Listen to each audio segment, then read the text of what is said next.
ఒకసారి మన చంద్రబాబు నాయుడు సార్ మాటలు వినండి, మళ్ళీ మనం మాట్లాడుకుందాం. గ్రామ సచివాలయం వరకు ఇప్పుడు దాని పేరు కూడా మనం మార్చుకుంటున్నాం. ఎందుకంటే విజన్ యూనిట్ కింద వాళ్ళందరూ కూడా ట్రాన్స్ఫార్మ్ చేయాల్సిన అవసరం ఉంది. అందుకే ఆ విజన్ యూనిట్ను కూడా మనం సమర్థవంతంగా ఉండే వాళ్ళందరినీ ఉపయోగించుకున్నాం.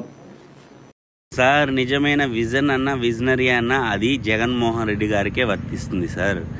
ఎందుకంటే జగన్మోహన్ రెడ్డి గారి ప్రభుత్వంలో ఏర్పాటు చేసిన పథకాలు ఏ ప్రభుత్వం వచ్చినా మార్చలేని పథకాలను ఇచ్చారు. ఆ పథకాలు ఇంకా ప్రాణాలతోనే ఉన్నాయి సార్. ఆయన ఏర్పాటు చేసిన సచివాలయాలని విజన్ యూనిట్ కింద పేరు మార్చి ఇప్పుడు మీరు ఉపయోగిస్తున్నారు సార్. ఇది కదా సార్ నిజమైన విజనరీ. ఇంకో విషయం ఏంటంటే కూటమి ప్రభుత్వం అనే పేరు తీసేసి కాపీ పేస్ట్ ప్రభుత్వం అని పెడితే ఎక్సలెంట్గా సెట్ అవుతుంది సార్. ఈ వీడియో చూస్తున్న మీరు ఈ వీడియో పూర్తిగా చూశారు కదా. ఈ వీడియో మీద మీ అభిప్రాయాన్ని కింద కామెంట్ చేయండి. Thank you.